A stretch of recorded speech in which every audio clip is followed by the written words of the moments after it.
கச்சத்தீவு அந்தோணியார் கோவில் திருவிழா மார்ச் 14 மற்றும் 15ஆம் தேதிகளில் நடைபெற உள்ளது. இந்நிலையில் கச்சத்தீவு செல்வதற்கான விண்ணப்பம் பெற பிப்ரவரி 15ஆம் தேதி கடைசி நாள் என ராமேஸ்வரம் பங்குத்தந்தை தெரிவித்துள்ளார். பக்தர் ஒருவருக்கு தலா 2000 ரூபாய் கட்டணமாக வசூலிக்கப்படுகிறது. புனித அந்தோணியார் கோவில் கச்சத்தீவுக்கான திருவிழா வருகின்ற மார்ச் மாதம் 14, 15ஆம் தேதிகளில் நடைபெறும். இதில் செல்வதற்கான விண்ணப்ப படிவங்கள் பிப்ரவரி மாதம் 6ஆம் தேதி தொடங்கி 15ஆம் தேதி வரைக்கும் கொடுக்கப்படும். தென்காசி மாவட்டம் பாப்பான் குளத்தில் சுடுகாட்டுக்கு பாதை அமைத்து தரக்கோரி இறந்தவரின் உடலுடன் பொதுமக்கள் சாலை மறியலில் ஈடுபட்டனர். காவல்துறையினரின் பேச்சுவார்த்தைக்கு பின் உடலை ஆற்று நீரில் இறங்கி அவர்கள் எடுத்துச் சென்றனர். ஒரு 50-60 வருஷ காலமாக எங்களுக்கு ஒரு கடைசி, அதாவது இறந்தவங்கள கொண்டுட்டு போறதுக்கு சரியான வழிகள் இல்லை. இந்த வழிக்காக தான் நாங்களும் போராடிட்டு இருக்கோம். எங்களுக்கு முன்னாடி உள்ளவங்க போராடிட்டே இருந்திருக்காங்க. அது எந்த அரசாங்கம் கண்டுக்கிட்டே இல்லை. நாங்களும் கொடுக்காத மனுக்கள் இல்லை. எங்களை மனுக்கள்லாம் வாங்கி நான் அடுத்த ட்ரிப்புன்னு சொல்லி இதுக்கப்புறமும் இனி எவ்வளோ நாள் ஆகுன்னு தெரியல. கல்குவாரி உரிமையாளர்கள் விலையேற்றம் செய்ததை கண்டித்து ஓசூரில் வேலை நிறுத்தத்தில் ஈடுபட்டுள்ள சரக்குந்து உரிமையாளர்கள் சரக்குந்துகளை ஓரிடத்தில் நிறுத்தி போராட்டத்தை தொடர இடம் ஒதுக்குமாறு சார் ஆட்சியரை சந்தித்து மனு அளித்தனர். விலையேற்ற பிரச்சினைக்கு தீர்வு காண நடவடிக்கை எடுக்குமாறும் அவர்கள் வலியுறுத்தினர். கிரஷர் உரிமையாளர்கள் திடீரென்று டன்னு மேலே 100லேருந்து 200 ரூபாய் விலை ஏற்றிட்டாங்க. அதனால் ஒசூர் லாரி ஓனர்கள் எந்த பப்ளிக் வரையும் கொண்டு போய் மெட்டீரியல் சேர்த்த முடியல எங்களால்.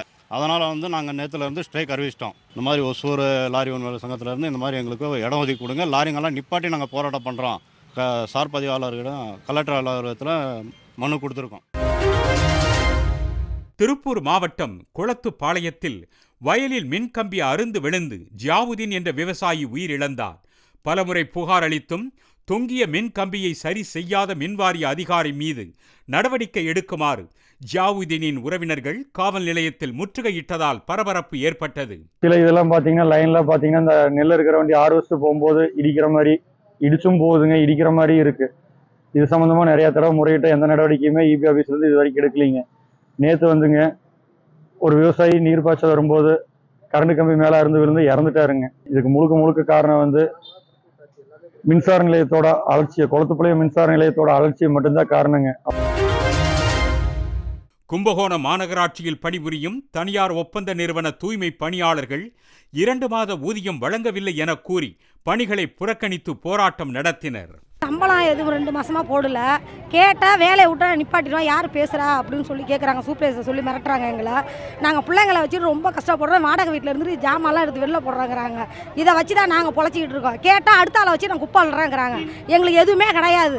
மயக்கம் போட்டு உண்டாலும் ஒன்றும் கிடையாது, செத்தாலும் எதுவும் கிடையாது. உழைக்கிறது தானே சார் நான் சம்பளம் கேட்குறோம்.